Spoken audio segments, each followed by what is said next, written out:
Well, this morning we are honored and privileged to have as our speaker Reverend Sandra Campbell. Sandra is no stranger to this organization. We have enjoyed her perspectives many times, and we always love her humor and the way she brings her personal life into her experience of telling us about her perspectives. And in speaking with Sandra this week, I learned some interesting information that I wasn't aware of before. She's working on her doctorate degree, and she says she's about 3/4 of the way through, which means she's got a big hill in front of her. But it takes persistence, and she's aware of how that ebbs and flows. But I also learned that Sandra has recently taken a sabbatical from the temple, even though she's still doing her Bible studies there. And I'm assuming that that's because of the doctoral challenge in front of her. But she's been with the temple a good long time and probably earned that sabbatical. So turned it on, but that little thing ain't. I'm sorry? I had to mute someone. Oh, okay. So anyway, Sandra's with us today, and we welcome you, Sandra, and are glad to see you once again. And your topic for today is Get Understanding? Can you hear me? I can hear you now. Thank you. All right. Let me start with a little music. I'll see if I can do this.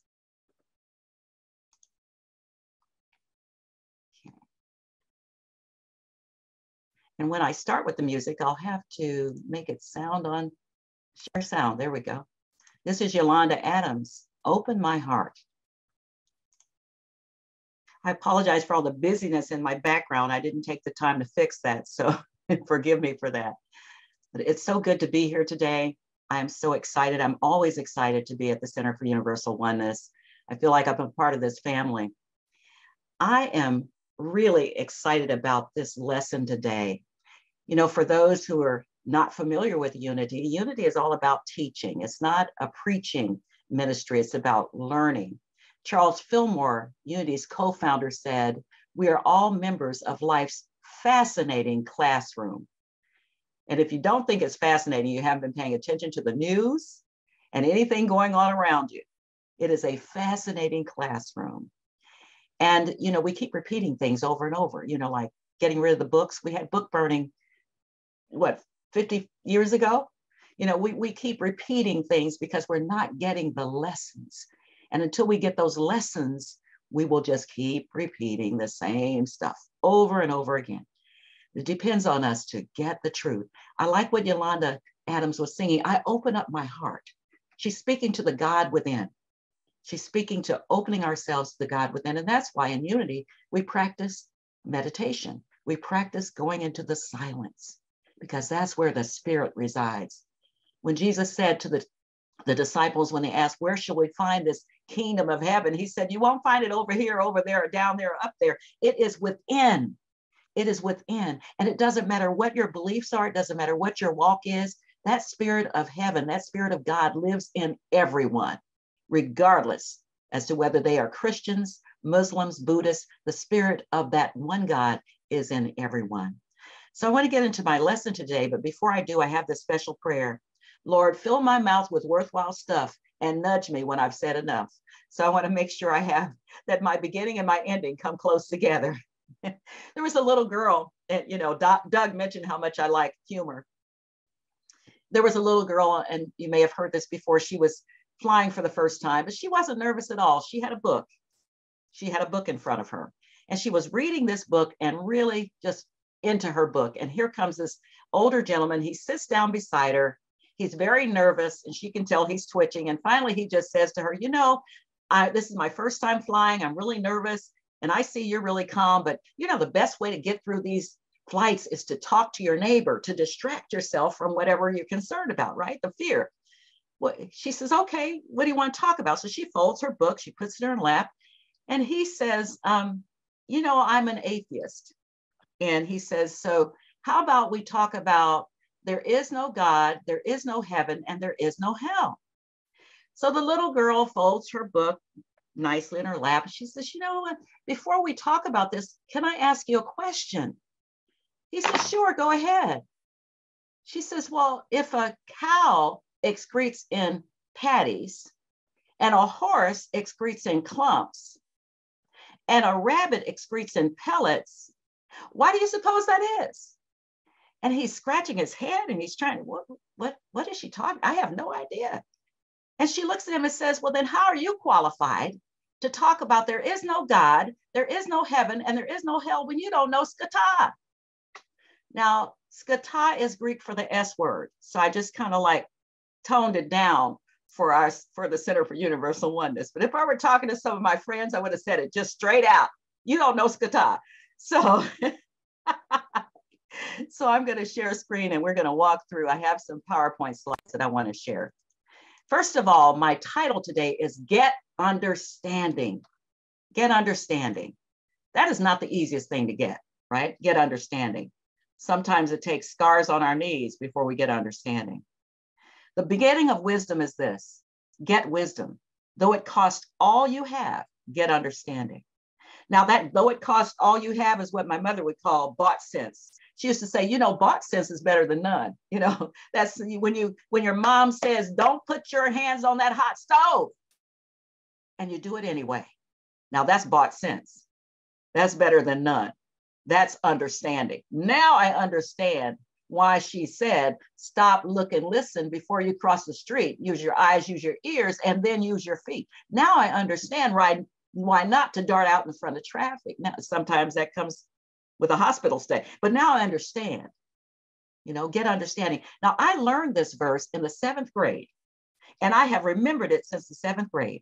I was being inducted in the National Junior High School Honor Society at Northeast Junior High School in Kansas City, Kansas, where I grew up. And Mrs. Williams, I remember her vividly. She was in charge of the Honor Society induction. And each of us had a short speech, usually a quote by some great philosopher. Mine, of course, is from that textbook that we call the Bible, from the book of Proverbs, the 4th chapter, the 7th verse. And I chose the New International Version because I like the language better. But that's not, I recited from the King James Version. The beginning of wisdom is this: get wisdom, get knowledge, learn something, get intellectual understanding, read books, study. But you've got to get understanding. Reading it and knowing the words is great, but you got to get understanding. And how do you get understanding? Through experience. So today's daily word for Sunday, July 2nd, 2023 is guidance. Doug, can I ask you to read this daily word for us? But we can't hear you, Doug. I seek, I trust, and follow my guidance.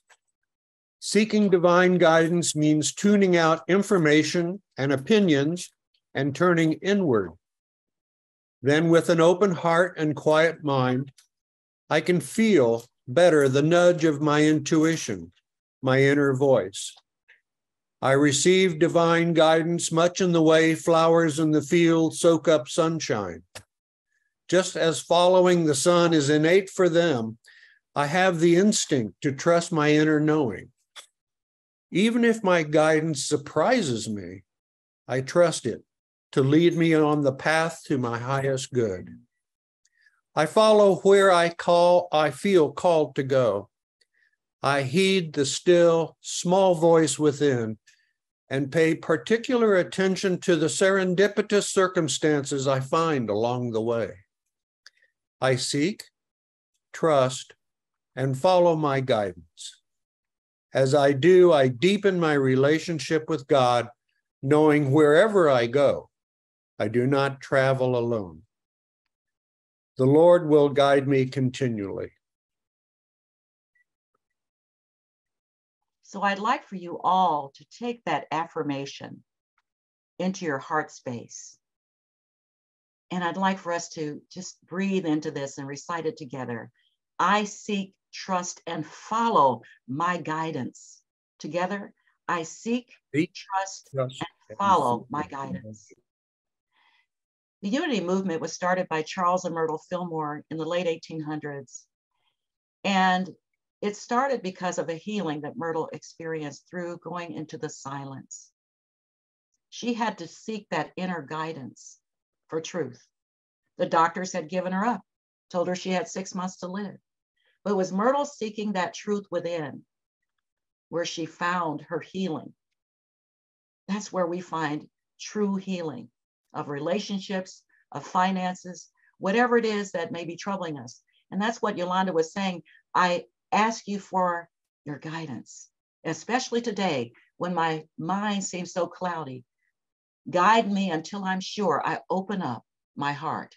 And that's where we go into our heart space. So I want to talk to you a little bit about Thomas. How many of you ever heard of the disciple Thomas? I'm sure, show of hands, just about everybody. And you probably relate to Thomas with one word, doubting. Doubting Thomas. How many of you have heard that many, many times? Oh, you're a doubting Thomas. You know, you'll believe it when you see it, not see it when you believe it.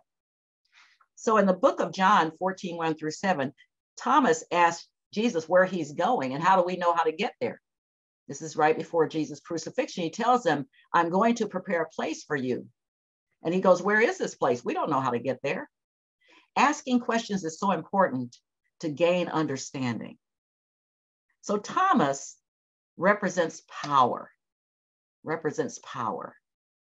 And it was in this power, Thomas represents the power of understanding, And it's in this power of understanding that that the revelation of truth comes. Now, let me just back up a little bit and tell you about how this relates to our teachings. So Unity bases teachings on the experiences in the life of the ministry, the 3-year ministry of Jesus the Christ. And I say the Christ because that was not his last name. The Christ is when he arose to a higher level of consciousness. So let's look at this textbook that we refer to, one of many textbooks about human existence. The Bible is just one of many. So we look at the Bible as a textbook, an anthology of books that relate to our growth and evolution in consciousness. From Genesis, which is the first book of the Bible, which means beginning. All of us have a Genesis. All of us have a beginning. And the stories in that book relate to each one of our lives in our beginnings. It's our infancy. And when we get older and we know better, we do better. So as we evolve, we gain greater understanding.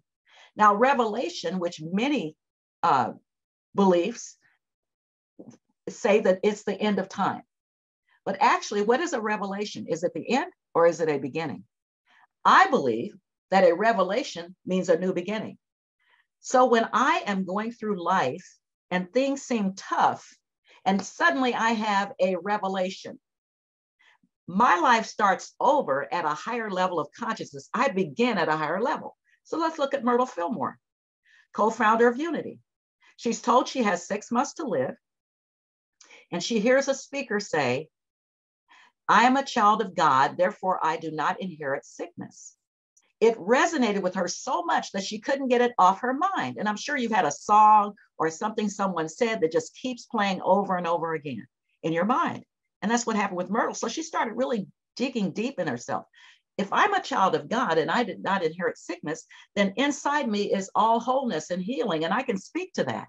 And she went into the silence for 2 years, speaking to her body, positive energy, sending positive energy and thoughts, and lived another 40 years. Who would have thought that?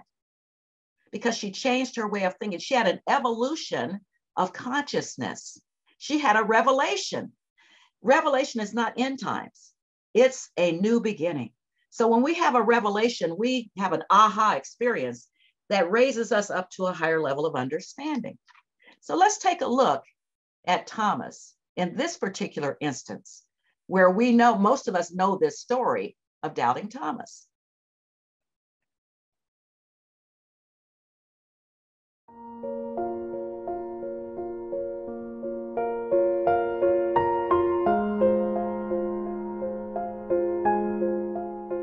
It started out as a grim day for Jesus' disciples.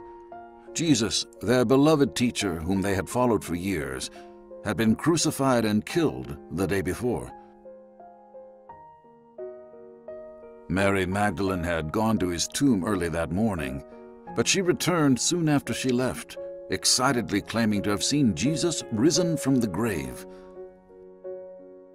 Afraid of what the Jewish people and their religious leaders would do when they found out that Jesus' body was missing, all the disciples, except for Thomas, gathered together and locked all the doors of the house.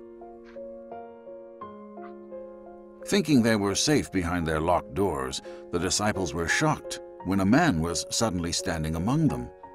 He said, "Peace be with you," and showed them the wounds on his hands and his side. It was Jesus. The disciples were overjoyed when they recognized that it was Jesus who had joined them. The disciples saw the Master with their own eyes and were awestruck. Jesus repeated his greeting, "Peace to you. Just as the Father sent me, I send you." Then he took a deep breath and breathed into them. "Receive the Holy Spirit," he said. "If you forgive someone's sins, they're gone for good. If you don't offer forgiveness, then forgiveness is withheld."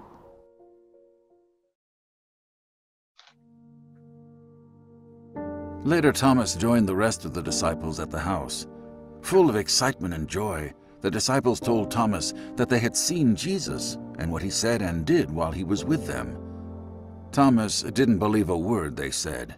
"Unless I can see and touch the wounds he received on the cross, I will never believe that you all saw the Lord." 8 days later, still fearing trouble from the Jews, all of the disciples had gathered together again, locked up tight in their house. Again, Jesus suddenly appeared in the room with them and said, "Peace be with you." Then, turning his attention to Thomas, he said, "Take your finger and examine my hands. Take your hand and stick it in my side. Don't disbelieve, believe." Thomas did as Jesus told him and touched Jesus' wounds and said, "My Master, my God." Jesus said to Thomas, "You believe because you've seen with your own eyes. Even better blessings are in store for those who believe without seeing." While Jesus performed many other works in the presence of his disciples that proved his power that are not written in the book of John, these were written so that you will believe that Jesus is the Messiah, the Son of God, and in the act of believing, have real and eternal life through your faith in him.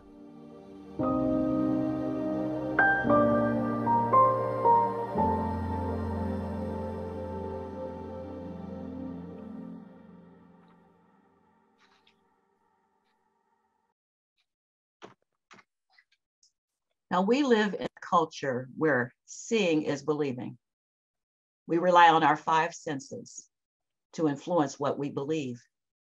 But what this story, again, all the stories in that textbook are about us. We all have egos. We all operate from our personality, and oftentimes that gets in the way of real understanding. And we have to go within for guidance. I don't understand this. I want to know more. And the answers are not blowing in the wind, as the song says. The answers are in ourselves.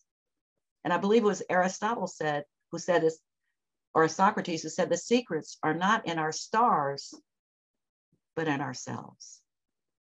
And we need to turn within for spiritual understanding. And that's what we're going to talk about today, is spiritual understanding. So what is understanding? God is supreme knowing. That in us which comprehends is understanding. So get knowledge, but turn within to get understanding. Understanding knows and comprehends in wisdom. So we need that wisdom. And then we need to discern for ourselves what is the truth. Its comparisons are made in the realm of ideas. When we get understanding, ideas come to us. Galileo determined that the earth revolved on its axis around the sun, and he was ousted. He invented his own makeshift rudimentary telescope, but nobody would believe him.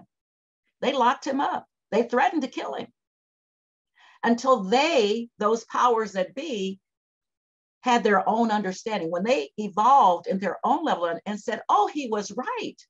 All those years we ousted him and pushed him to the side and said, you're wrong, because that's not what scripture says. The Bible says God set the stars, God set the moon, God set the sun, and God set the earth. And that all those things appeared from that lack of understanding to revolve around the earth. And when Galileo tried to show them differently, their level of understanding, they weren't at that level of understanding. They were still at their genesis. And later on, a revelation occurred that opened their minds and their eyes. That's what understanding is. Understanding knows how to accomplish things, but then there's another level of understanding that helps us to grow and develop, and that's spiritual understanding. Spiritual discernment reveals that knowledge and intelligence are secondary to understanding. So let's talk about, how do you get understanding? Now, I want to go back to Thomas, and I want to share with you the 12 powers that Charles and Myrtle learned from the teacher of New Thought teachers, and that was Dr. Emma Curtis Hopkins. And she taught all the New Thought teachers, which was Unity, Christian Science, Religious Science, Science of Mind, and you name it, all of those New Thought teachings that evolved from Christianity. She taught them that each person we have 12 powers within us. And these powers are faith, strength, wisdom, love, power, imagination, understanding, will, order, zeal, elimination, and life. And each month is correlated to a particular power. And Charles Fillmore went on to look at the disciples, those 12 major disciples that we learn about. There were many more followers, which is what disciple means. And those 12 disciples, and he merged based on certain personality traits that he studied from their origins at either Greek or Hebrew or wherever they were from. And he looked at them and their particular personality traits, and he merged them with a particular power. And then he looked at human anatomy. He studied the world's wisdom teachings, and he married each power to a part of the body, the part of ourselves, our physical body. And then he looked at vibrations. And of course, the color spectrum is full of vibrations. And he married each one of the powers, the disciples that represent them, the location in the body where they're represented, to a particular color vibration. This month for July, we study the power of understanding. The disciple is Thomas. The location is the front of the brain. The color is gold. And it's the ability to know, to perceive, to comprehend, and to apprehend. And there's an affirmation here: my understanding of truth deepens and directs my life. Truth with a capital T, that truth that surpasses intellectual understanding. So Thomas, metaphysically, and metaphysical is beyond the literal interpretation that I learned studying the King James Bible growing up. This is more of a practical application in Unity. What does this mean in my life? It makes it easier to interpret how this textbook relates to our lives, the evolution of our consciousness. So the disciple Thomas represents understanding. And metaphysically, Thomas is a twin. It's a twin because we have two minds. We have the intellectual and the spiritual. And the intellectual says we go blindly and in learning from the school of hard knocks. In other words, seeing is believing. If we can't taste it, touch it, feel it, hear it, or smell it, we don't believe it. Thomas didn't believe because he had not seen the wounds. He didn't believe that Jesus was going to prepare a place. Where is this place? I don't know what you're talking about. See, we live in a world where if we don't see it, we don't believe it. And then there's the other twin, which is the other side of that twin, which is spiritual understanding. Believing is seeing. Believe first. Believe is seeing. So here is a definition of intellectual versus spiritual understanding. So Kyle, would you like to read this? I can read this, yeah. Intellectual understanding of truth helps us advance our sense consciousness, seeing, hearing, feeling, tasting, touching. Its possession brings a temptation to use our powers selfishly. Spiritual understanding is the quickening of the spirit within. It is the ability of the mind to apprehend and realize the laws of thought and the relation of ideas to one another. Thank you. From the Revealing Word by Charles Fillmore. And if you want to look deeper, you can go to truthunity.net and find definitions, the Metaphysical Bible Dictionary, the Revealing Word. The Revealing Word takes words, nouns, verbs, adverbs, and puts them in the context of their meanings metaphysically. And the Metaphysical Bible Dictionary takes the names of places, persons, and things that appear regularly in the Bible and interprets them both from their Hebrew or Aramaic or Greek etymology to their metaphysical interpretation. So we're looking at spiritual. Thomas had both. He had the intellectual. He asked questions. Intellectuals ask questions. We're all intellectuals. We don't just take everything for granted. You can tell me anything, but I don't have to believe it. I'm going to ask questions. In the Four Agreements, Don Miguel Ruiz talks about how we should get understanding, but then he has a fifth agreement. It's be skeptical. Be skeptical. Don't take the word of someone else. Don't take my word. I'm reading my own mail when I speak. Discern the truth for yourself. That's get spiritual understanding. So I'm going to give you a good example. There was a university professor who asked his students a question. Was everything that exists created by God? Now, I've got two pictures here. The picture on the left is a burnt out building in Ukraine, current day experience. And the picture on the right is a depiction of slaves who were brought to America. And they've got yokes around them and they're chained and they've got guards with guns. We know those historical stories, right? One is current day history happening right now in Ukraine. The other is 400, how many years ago, right? But the truth is some people don't believe that they believe this is God created, that evil was created by God. So the professor asked the students the question, does everything that exists revolve around the creation of God? If God created, we believe that in unity, that there's one power and one presence active in my life and in the universe, God the good. But there are those who believe in a duality in the world, that there's good and there's evil. So the professor is asking a really good question. Did God create evil? So one of the students answered, yes, created by God. And the professor said, well, did God create everything? No, the professor asked us, is everything in the universe created by God? That's the first question. And the student said, yes, God created everything. Then the professor says, well, then if that's true, did God create everything? And the student says, yes. And the professor said, if God created everything, that means that God created evil because evil exists. And according to this principle, the things we do determine who we are. That means God is evil. If we're made in the second principle in unity is we are made in the image and likeness of God. And if God created evil, then we, made in that image, are also creators of evil. So this is a good question. The student got quiet after hearing that answer, and the professor was very happy with himself. He boasted to the students that he proved once again that God does not exist, that God is a myth. So then he asked another student raised her hand and said, can I ask you a question, professor? Of course, the arrogant professor said. And the student stood up and said, does cold exist?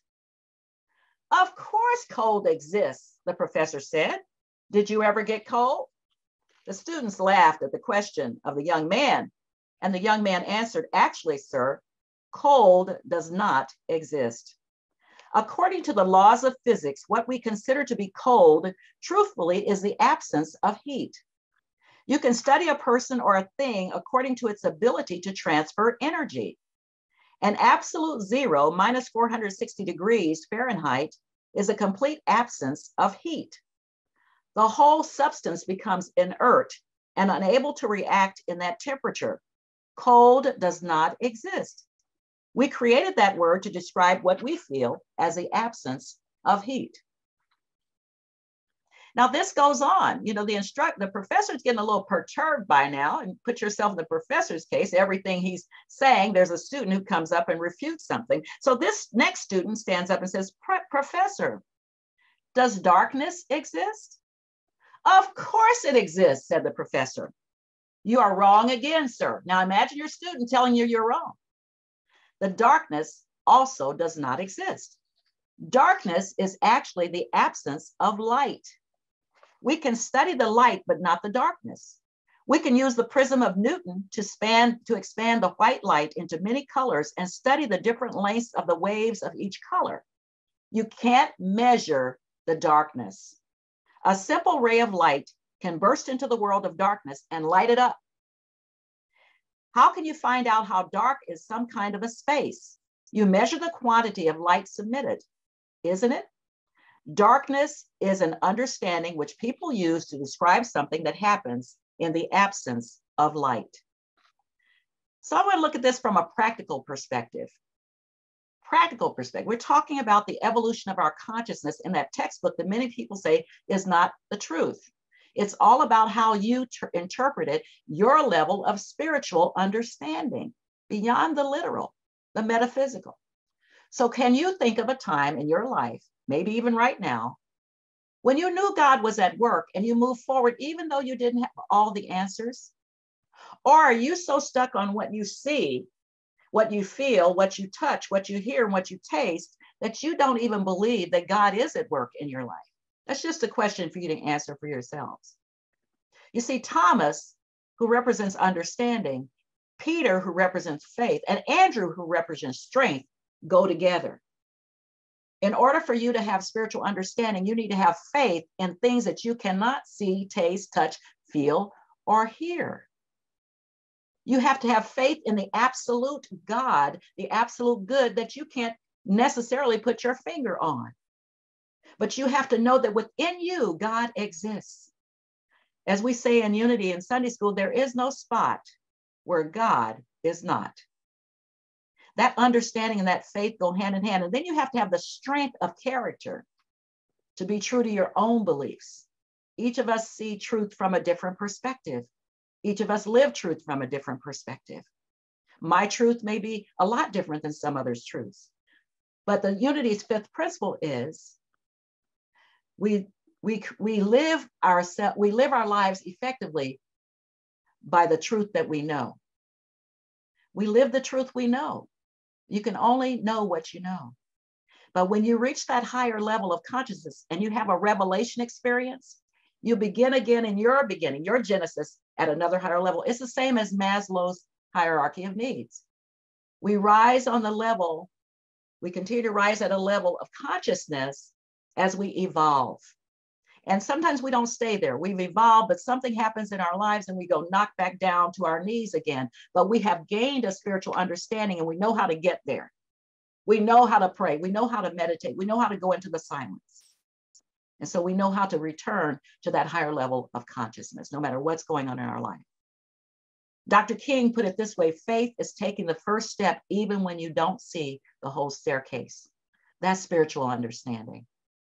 That's spiritual understanding. So Charles Fillmore said, "I'm not under any spell of human ignorance. I am one with infinite understanding." And today's daily word affirmation is, I seek, trust, and follow my guidance. I seek, trust, and follow my guidance. I know you've probably seen Plato's allegory of the cave. If you haven't, I encourage you to look at it because it talks about how we sometimes, I actually was going to show it, but I don't think I want to. I think you can watch this yourselves. It's about 6 minutes, but it talks about how we become chained, we become bound to our old ways of thinking. And it's awfully hard to shift paradigms, to get that spiritual understanding until we've had some experience that knocks us to our knees. Get wisdom, get knowledge. That's the principal thing. You need to know. You need knowledge. But if it costs you all that you have, Get understanding. Don't just take someone else's word for it. Don't just listen to what Sandra has to say. As I said earlier, I'm reading my own mail. Get understanding for yourself. Turn within. Listen to Spirit. Seek God's guidance, and you will gain spiritual understanding. I'm going to stop sharing, and I'm going to, before we move into meditation, I'm going to ask you, what is it that you're going to take away today from this lesson? Get understanding. What is it that resonates with you in this lesson? What is it that you can apply practically, as Myrtle did, to that phrase, I am a child of God, therefore I do not inherit sickness. That means I don't inherit poverty. I don't inherit loneliness. I don't inherit friendlessness. All I inherit is good.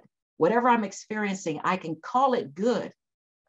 And by calling it good and naming it good, I can claim the good. You know that old expression, fake it until you make it?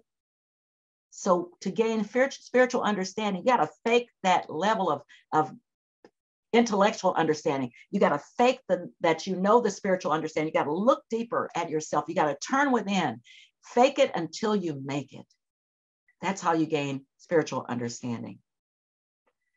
So I do have an affirmation that we'll close with after our meditation, that I think will help you to activate this level of understanding. Doug, do you have a takeaway that you want to share about understanding? I do. I've spent a lot of time looking at a lot of different conceptual ideas about religion and spirituality and faith. And basically, I'm reading other people's mail.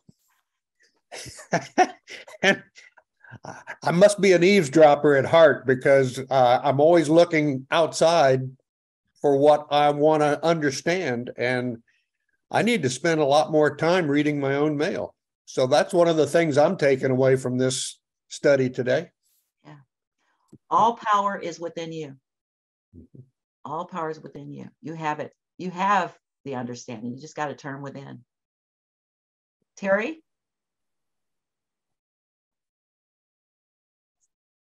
Doug took the words right out of my mouth. So ditto. Thank you. Looking at the pen and reading my own mail. That's what I've got to do. Thank you. Thank you. Joanne?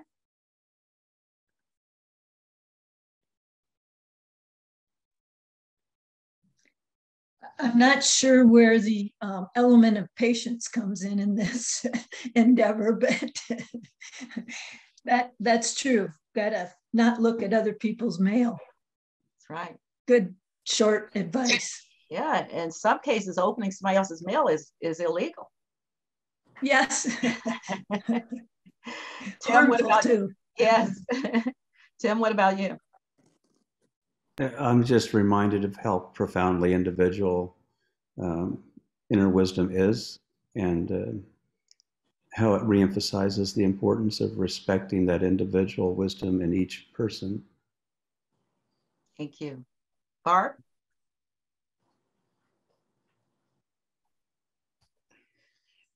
It's just listening to that inner voice, just taking your wisdom and listening to the inner voice, because sometimes my head says to do one thing, and then when I meditate on it, I get a new understanding.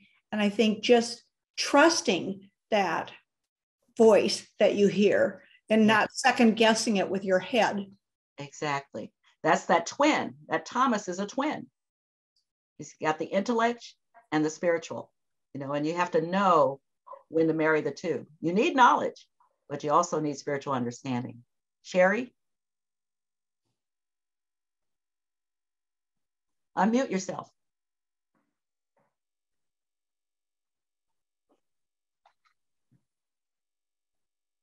I really agree with that. I think we have the knowledge that meditation could really help get us greater understanding. Mm-hmm. But we don't do it as much as we should. No. I know I don't. I know how to do it.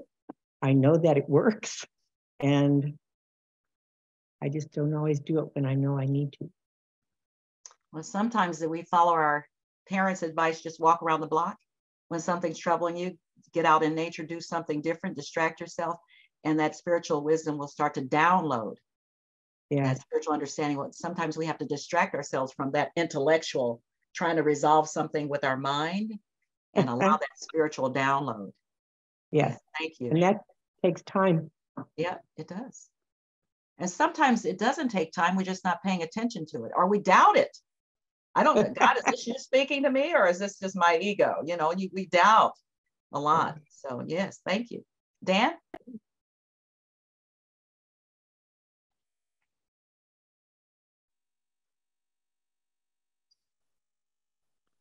I would say for me, what I have coming out is just developing a spiritual practice and sticking to it.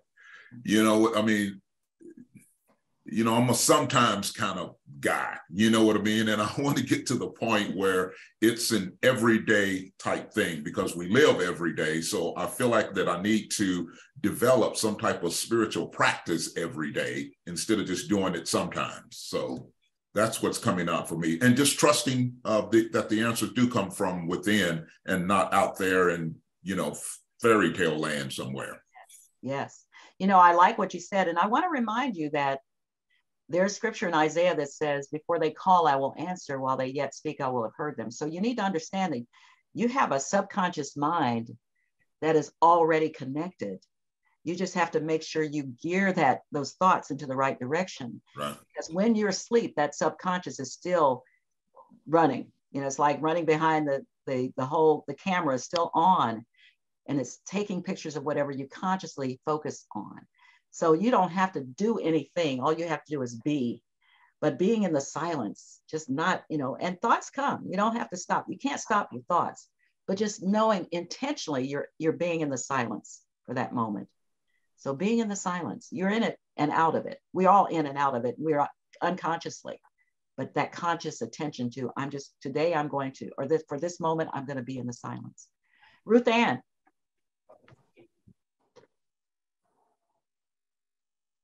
I think I learned from your talk today to look at experiences maybe not as good and bad, but in maybe a deeper way of gaining wisdom.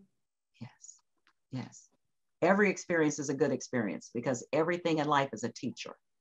Every experience, if you want to get the lesson. Sometimes we have to have that same experience. I'm reading my own mail right now. I have to have that same experience over and over again before I finally go, oh, okay, so that's what this has been trying to teach me. So I don't need to keep putting my hand on that hot stove. So Dennis and Susan. Well, I just was reminded of faith it till you make it. Faith it till you make it. Yes, thank you. Dennis?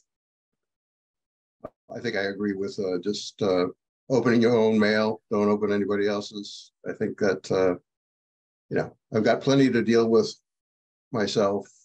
Meditation, of course, is, I've noticed I've never come out of meditation angry and want to get vengeful.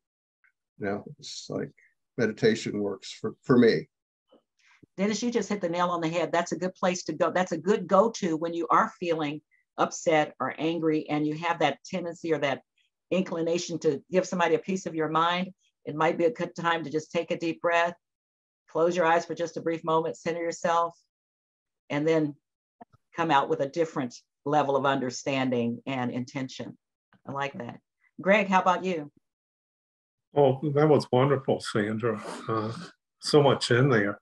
I would say that when I meditate, I find my best meditation is outside. I go on a walk almost every day in the woods, and there's a special bench where I sit.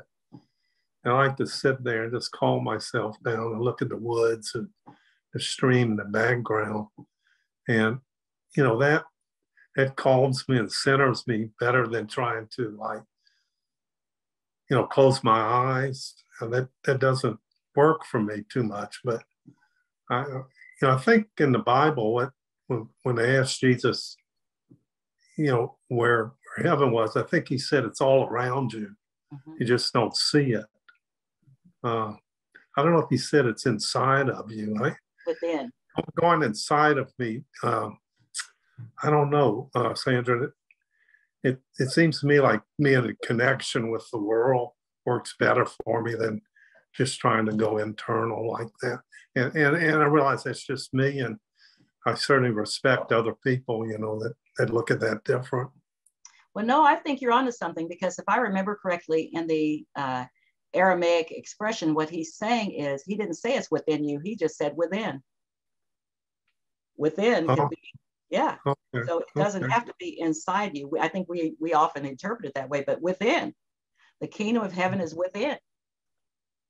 Oh, so, by the way, I'm sure you know that. Probably everybody knows this, but a while back, I bought the Book of Thomas. You know, that book that's not part of the gospel, but it's out there. And that's an interesting book, because, you know, it's nothing but Jesus said. It's nothing but Jesus' sayings as recorded in that book. And that's a really good book. I like that Book of Thomas. And thank you for your well thought sermon. It was really nice. Thank you so much, Sandra. Well, unfortunately, they had book banning back then too, and book burning. So that's why many of us are just now reading the Book of Thomas and many other books. Pat, how about you?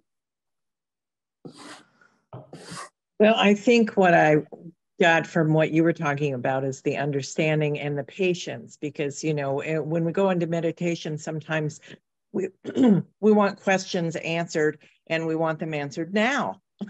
Yes. That's not always, you know, what is the thing out of the Bible? Not our time, but his time, or, you know.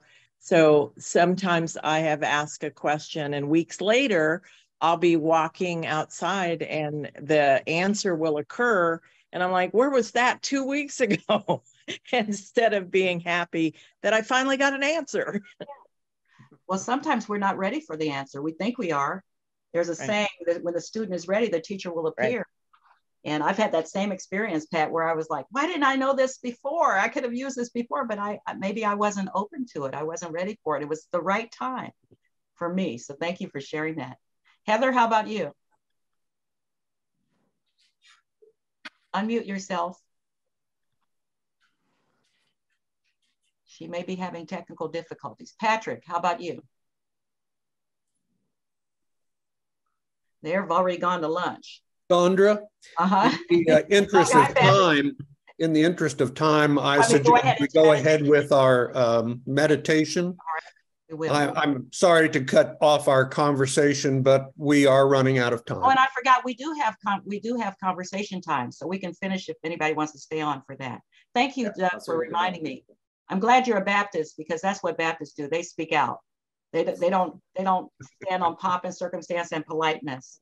So okay, we're going to get into meditation. So I invite you to just get still and quiet.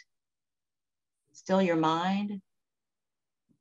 Let go of anything you might be holding on to, any concerns, worries, or fears. Let them go. Take a deep, relaxing breath. And as you inhale, breathe in peace.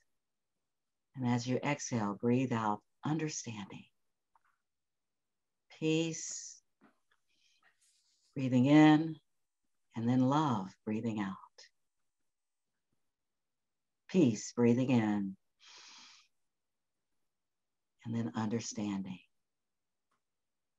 Peace, love, and understanding. Taking another deep breath, feel your body relax, your shoulders drop down. Wherever you're positioned, your hands on your lap or to your side. And just feel that inner peace welling up inside. Knowing that wherever you are in this moment, God is, peace is, love is, joy is. There is peace. I am peace. Today we focus on the word guidance. Guidance. We started out with the song, I Open Up My Heart, with Yolanda Adams. So we continue with this idea of guidance, and I invite you to take these words as your own, as you continue to feel that peace, that gentle restfulness, Spirit's calling.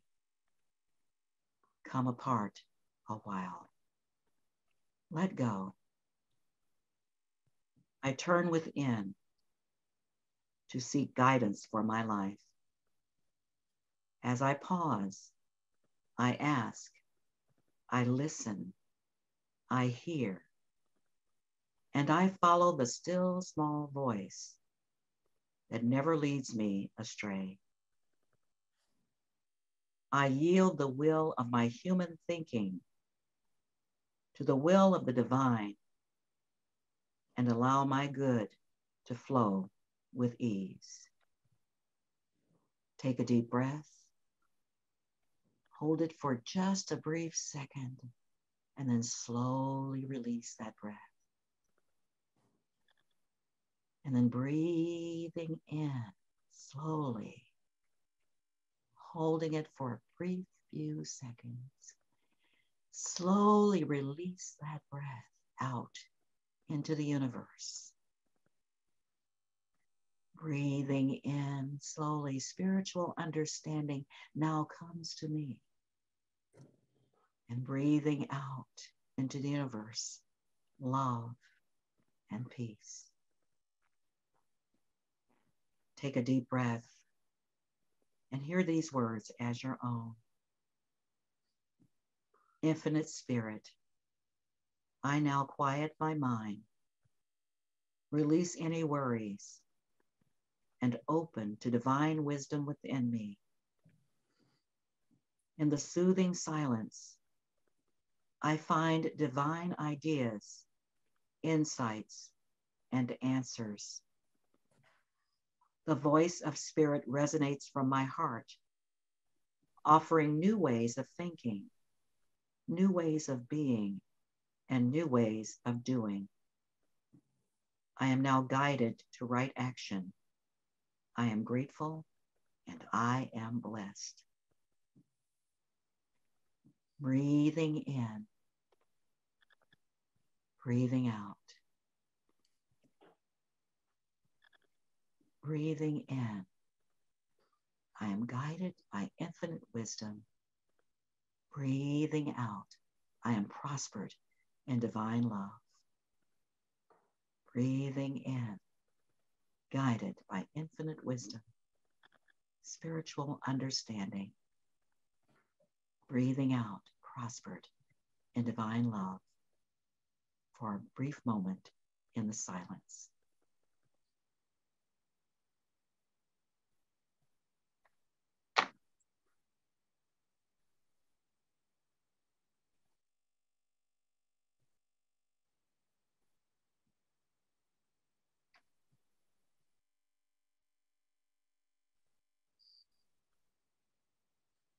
As we bring this time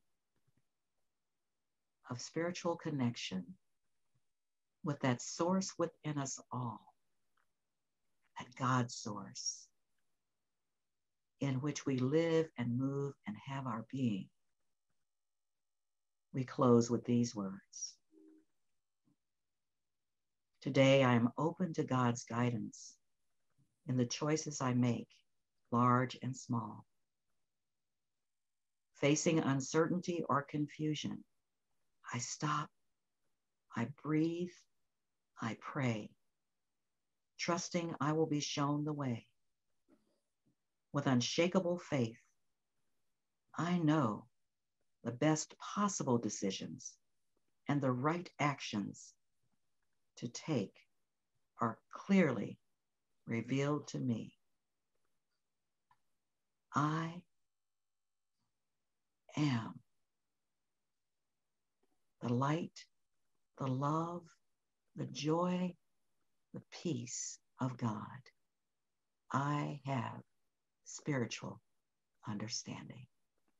And so it is, and so it will be. Amen and Ashe. Namaste. Thank you so much, Sandra. It really becomes, for me, how much time I spend attending to my connection with the Spirit. And the more I put my attention there, the more my guidance comes. Thank you so much for helping us understand where the guidance comes.